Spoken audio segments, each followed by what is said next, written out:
नमस्कार.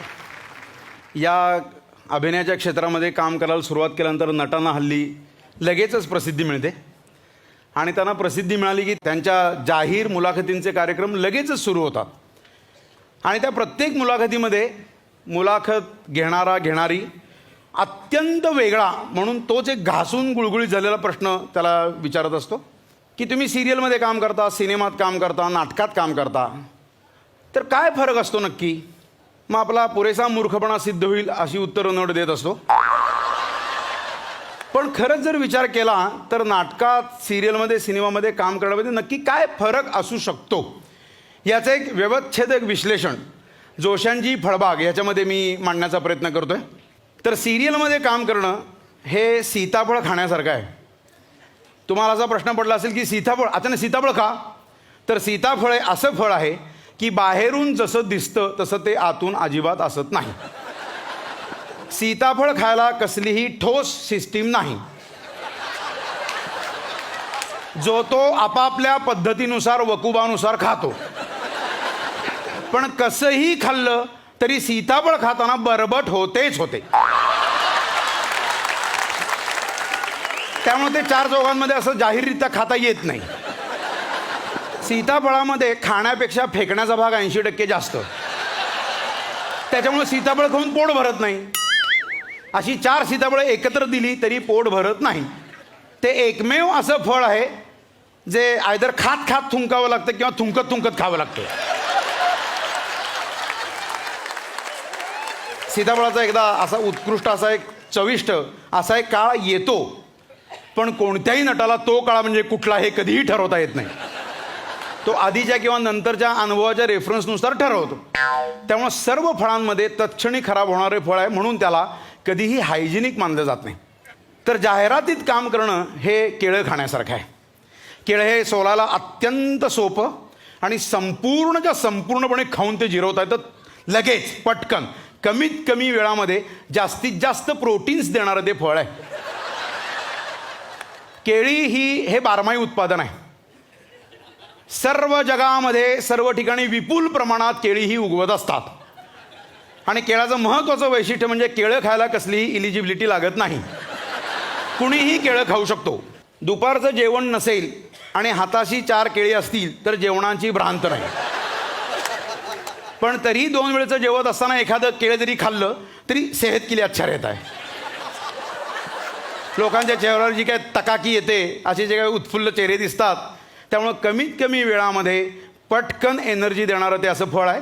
आणि आपण फेकलेल्या सालांवर अनेक लोक घसरतही असतात.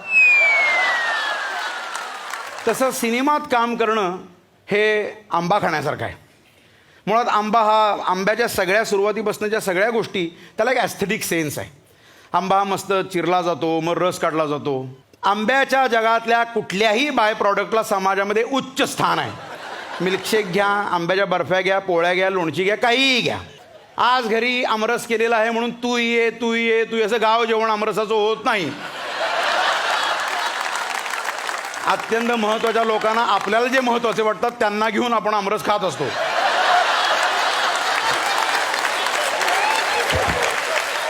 बाजारात आंबे आणायला गेल्यानंतर तुमच्या खिशात दमडा देखील नाही आणि 500 रुपये डझन आंबा दे असं सांगता येत नाही.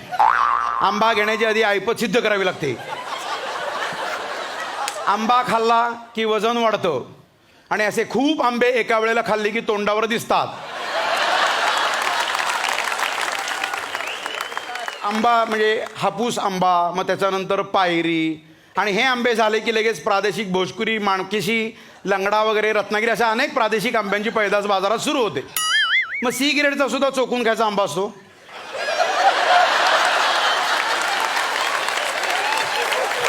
पण शेवटी तो आंबा असतो, हे लक्षात घ्या. एकदम सुरुवातीला नवीन माणूस जेव्हा आंबा खातो ना, तेव्हा त्याला ढंडाळी लागतेच लागते. तो असा सहजासहजी पचत नाही. दिसायला अत्यंत गोड, हलका वगैरे वाटतो, पचवणं अत्यंत अवघड. हळूहळू पचवायला लागल्यानंतर हळूहळू नंतर आपल्याला आंब्याची सवय व्हायला लागते. जशी फळांची इति कर्तव्यता आंब्यात आहे, तसं नटाची इति कर्तव्यता ही नेहमी सिनेमात असते. नाटकात काम करणं हे सुपारी खाण्यासारखं आहे. आता सुपारी इट इज इन इट्सला अत्यंत हार्डेस्ट पदार्थ, त्यामुळे खाऊन संपवणं अत्यंत कठीण. अशी सुपारी घेतली अशी वगैरे गिळली म्हणून अशी सुपारी खाऊन संपत नाही. सुपारी ती तोंडात टाकायची. आता त्याच्यामध्ये सुद्धा अत्यंत उत्तम तपशील आहेत. सुपारी आधी घेतली, ती खाण्यायोग्य करण्यासाठी त्याला आधी व्यवस्थित कातरावी लागते. आता कातरण्यासाठी ते कातरण्याचं एक अनुभवाचं वेगळं एक शस्त्र असावं लागतं. ते जर तुमच्याकडे नसेल तर सुपारी तुम्हाला कातरता येत नाही. मग ज्याच्याकडे जे नसतं तो अनुभवी लोकांच्या त्या अडकीत्याकडे जातो आणि तो म्हणतो की प्लीज मला ही कातरून द्या. मग प्रत्येकजण आपापला असा एक गुरु वगैरे समोर ठेवलेला असतो. तो म्हणतो हे माझे गुरु. अरे पण दुबेजींनी तुला शिष्य मानलं होतं का?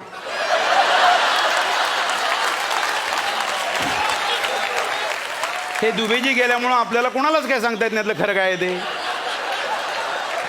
आणि त्याच्यामुळं काही आगाऊ नट असे असतात की ते म्हणतात नाही मी माझ्या द्रोणाचार्यांना समोर ठेवून मी माझा असा अडकित्ता घेतो आणि मी सुपारी कातरतो आणि ह्याच्यामध्ये काहीही कारण नसताना नाहक ते आपला एकलव्य करून घेतात.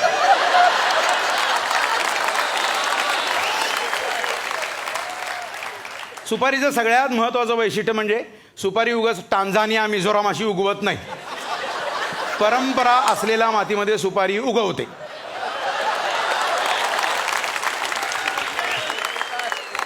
सुपारी मुळात ही एक लत आहे, चळ आहे. म्हणजे त्याच्यामध्ये जात पात धर्म वयो मर्यादा तुमचं आडनाव तुम्ही दादरला राहता का ह्याच्याशी त्याचा काही संबंध नसतो.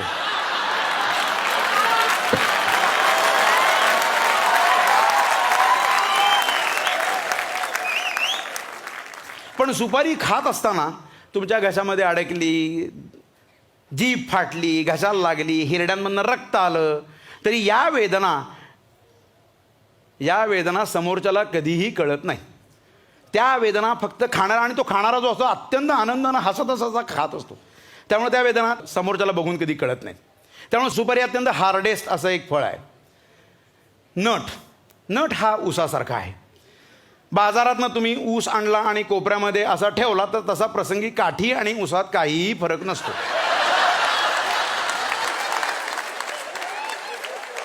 उगाच दगडात मुरमात वगैरे ऊस उगवत नाही. त्या ऊसालाही चांगली माती लागते आणि त्याला भरपूर पाणी घालावं लागतं.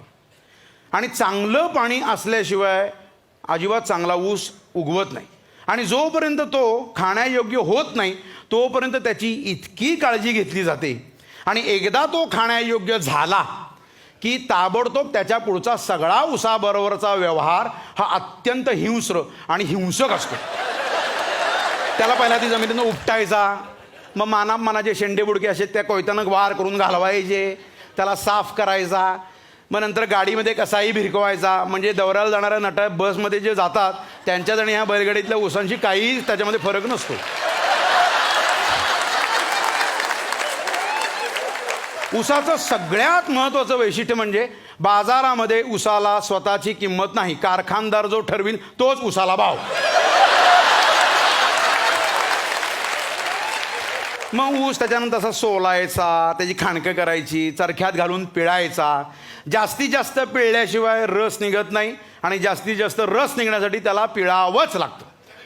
आणि एकदा रस निघायचा बंद झाला की चिपाट म्हणून त्याला फेकून दिलं जातं. ऊस हा दिसायला अत्यंत पिवळा धमक चकचकीत तुकतुकीत आहे म्हणून तो रस दिल याची खात्री नाही.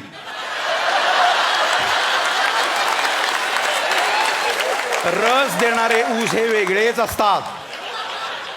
ज्यांना ते माहिती असतं ते त्यांना जोखतात. पण कोणत्याही सण समारंभाला शोभा आणण्यासाठी पहिला आधी ऊस बांधावे लागतात. ऊस बांधले की समारंभाला शोभा येते अशी आपली एक धारणा आहे. आणि ते एकत्र राहण्यासाठी त्यांना बांधूनच ठेवावं लागतं. ऊस एकटा असेल की तो आपोआप पडतो. तुम्ही घरामध्ये असा ऊस जर घेऊन आलात आणि कोपऱ्यामध्ये असा जर ठेवला तर काठी आणि ऊसामध्ये तसा काहीही फरक नसतो. पण मूलभूत त्यातला फरक असा आहे की प्रसंगी ऊस काठीचं काम करत असतो पण काठी मुळात कधी ऊस असत नाही.